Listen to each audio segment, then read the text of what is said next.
It'd be really nice to catch a fish to prove it to you.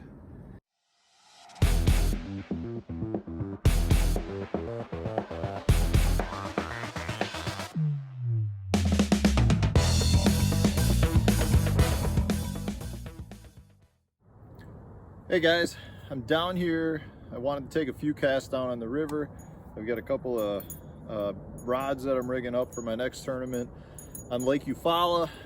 Just a War Eagle spinnerbait. Nothing crazy about a spinnerbait, but it has me thinking about one little tip that I think can get you guys a few more strikes on a spinnerbait. So really, a spinnerbait is meant just to be cast out and retrieved in, and that works great, but it's not going to trigger your maximum number of bites. The majority of your bites on a spinnerbait, and a lot of moving baits really, will come when you stop the bait or create some sort of erratic action to the bait. That generates a reactive strike from the fish. They'll come from further distance. A lot of times if the fish are following it, that's when they'll bite it because they think the bait is trying to get away or is dying. They'll just follow a straight retrieve into the boat, but they're not going to strike it. If you add some erratic motion in, they'll strike that bait way more than they would if you just straight retrieved it. So years ago I ran into Luke Clausen at the US Open, and we were actually doing a photo shoot for Bridgeford, and we were in the boat just trying to kill a little bit of time. And when we did that, he picked up a spinnerbait and started casting a spinnerbait around. And when I saw, I was watching him do it, and the whole time he's doing it, he's pulsing his rod. He never would just make a straight retrieve. So I asked him, I said, why are you doing that? And he's like, because you're gonna get more bites. Typical Luke fashion, because you're gonna get more bites. And I was like, well, is it just the erratic motion? He kind of walked me through just the fact that, what I just said, you're gonna get more bites if you create some additional motion into that spinnerbait.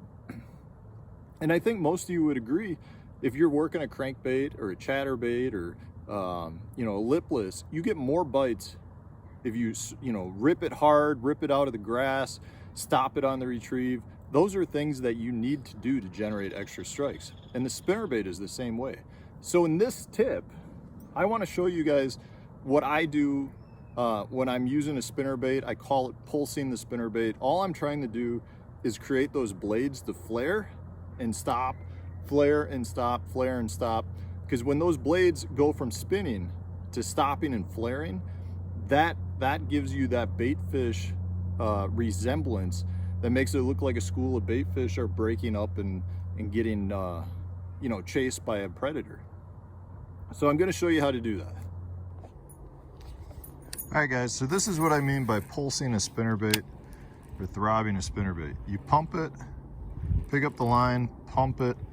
You never really are stopping the spinnerbait, but when you stop the rod, the blades flare out, and that creates a reaction strike trigger on the fish versus just a straight retrieve. So if you're pulsing it, you're gonna get so many more bites every time you stop that bait. Not hard at all. It takes a little bit of practice just because you're so used to straight retrieving it in, but it's not hard to do. And you can do it in varying speeds too, and bigger pulses. If you want to go wide, you can do it. Big 10-foot wide sweeps, you can do it. If you want to do just short little quick ones, you can do that too. But do not just straight retrieve a spinnerbait. You will not get nearly as many bites. Just give it a nice little pulse, and it'll trigger a lot more bites. All right, so as you can see in that video, guys, it's not hard. It's really just a straight retrieve, but you're just kind of pulling your rod forward a little bit. And if you pull your rod forward and keep your retrieve at roughly the same speed, your bait's gonna flare every time you stop pulling your rod forward. And you can do big sweeping motions, you can do short sweeping motions, you can pulse it fast, you can just do it a couple of times on the retrieve. But the key is to add some extra motion. And if I'm telling you guys, if you create that pulsing motion throughout your entire cast, you will generate a lot more strikes on the spinnerbait. It's a simple tip. It's a simple change to your retrieve, but I personally think it'll double the number of bites you get on a spinnerbait. So get out on the water, let me know how it goes. If it works for you, leave a comment, share it with the rest of us to say, hey, I tried pulsing the spinnerbait, it works. You know, if you enjoyed the video, like it, share it on social media. Guys, I appreciate each and every one of you watching. I'm gonna get back to fishing a little bit here because it's been raining all day and it's gonna start raining again. But thanks for watching.